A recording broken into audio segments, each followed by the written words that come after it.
It gets to this time of the year and I'm just kind of overwhelmed and exhausted. We're starting school in just a couple of days, and so I have a lot of things to do in that regard as well, but the food can't wait. We know what we have, let's hold on tight. Found what we're looking for in life. Call us crazy, but things are finally right. With you and I, the future is bright. Hey friends, welcome back to This Ohio Farmhouse. It is all about preservation today. We're going outside. We have pears that are ready to go, lots of them. And I'm a little bit late to the game already, but that's all right. But we have a lot of kids. We've got 6 kids, and that means that we have a lot of preservation that we do around here. So today we're doing pears, we're doing potatoes, and then we also need to get more green beans going. And I mean, we have so many green beans at this point. I think we probably have more than what we need. But I've got Josie, my little helper, and we're gonna get to work picking some pears. You think they're ready, JoJo's?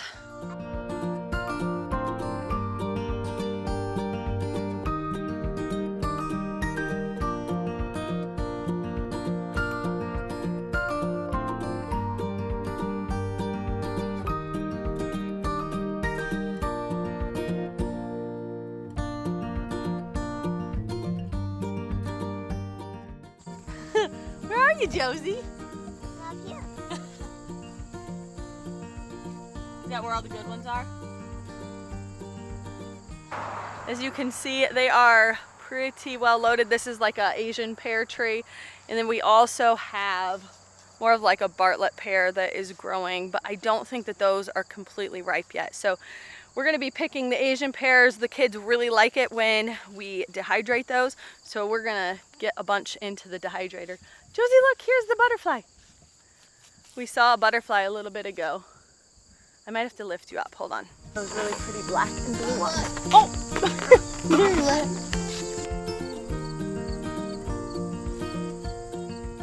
We really have a lot of pruning that needs to take place this year. If you take a look up here,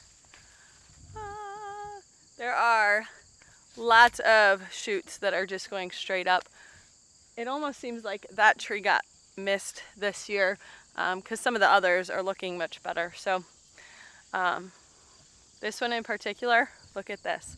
This is what you don't want your tree to look like because all of those things that go straight up in the air are not supposed to be there because they pull lots and lots of energy from the tree. So we're gonna be coming out here when the weather gets cold, probably in the snow normally, and cutting all of those back. It's a really time-consuming job, but it seems like that tree in particular needs it really badly every single year. So we'll be out here in the colder weather getting that pruned up. And maybe I'll do another video that shows you exactly how we prune our fruit trees. Josie, show it to me. Can you show it to the camera? That's a really big one.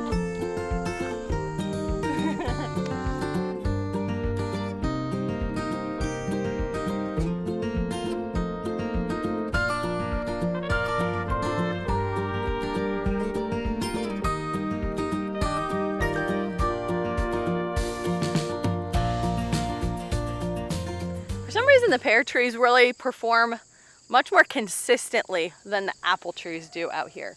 I think every year that we've been here, the pears are just completely loaded. We have so many. Oh my gosh, what are you doing all the way up there? I don't even know if I can show you. Dude, that one branch saved me. I almost fell. That's what I like to hear. So anyways, our pears do much better.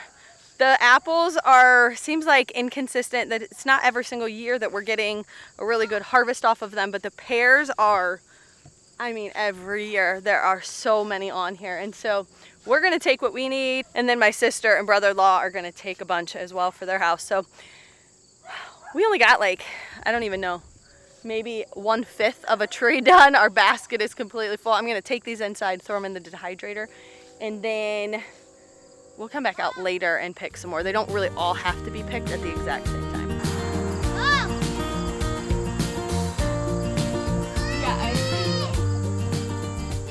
Hey guys, welcome into the kitchen. It's complete chaos in here. There's a lot of moving pieces and parts today. We have food that we're preparing for a friend's house tonight.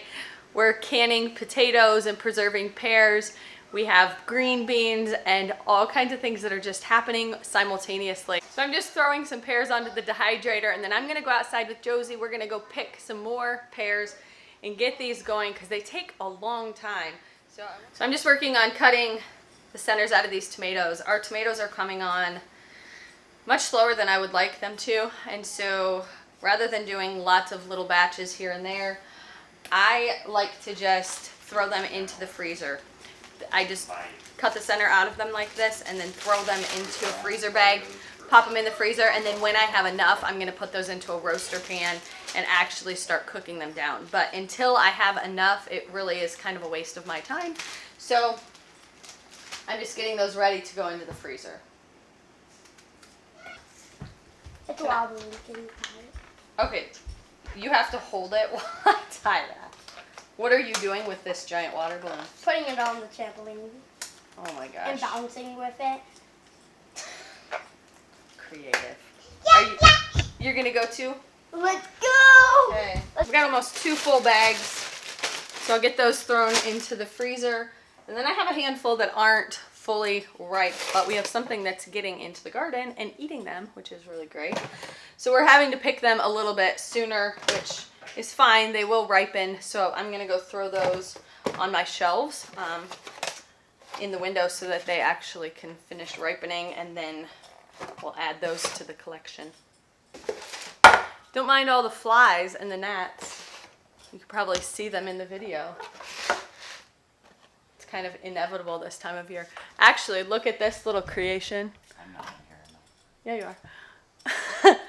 Over here, I have an actual bug zapper hanging in my kitchen, and it was going to be just a temporary thing because I was so sick of bugs. And we actually had an issue with, was it wasps? The yellow jacket?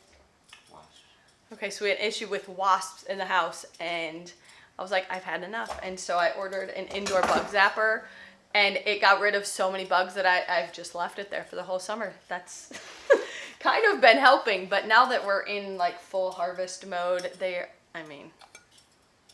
it's kind of like a poof of gnats and flies, and so hopefully we'll get the food out of here and the bugs will leave too. So we haven't ever canned potatoes before, but we had a really great harvest. We don't want them to go to waste. So we know that we can get a couple of months out of them, but really if we throw them into some canning jars, we're hoping that it's just a longer term solution.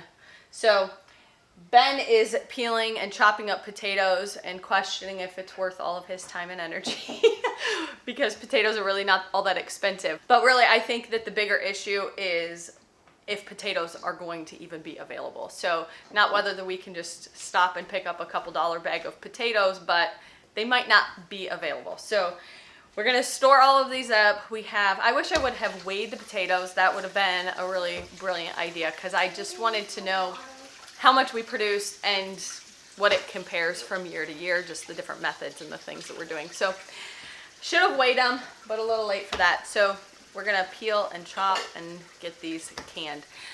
Potatoes actually have to be pressure canned, so it's a little bit more time consuming, so we really need to get a batch going.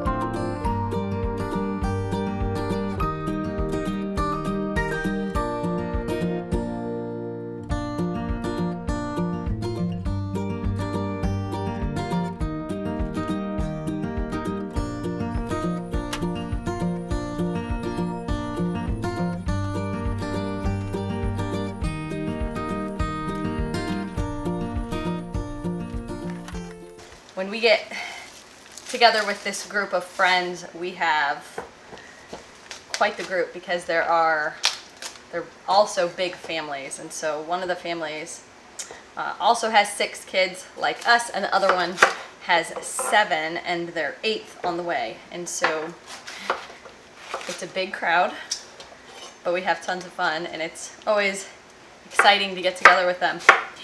So we're going to just finish up getting stuff prepped for tonight and getting everybody's bags packed because we're going to be doing some swimming there, and then we're going to be off. So thanks for hanging out. I'll see you next time.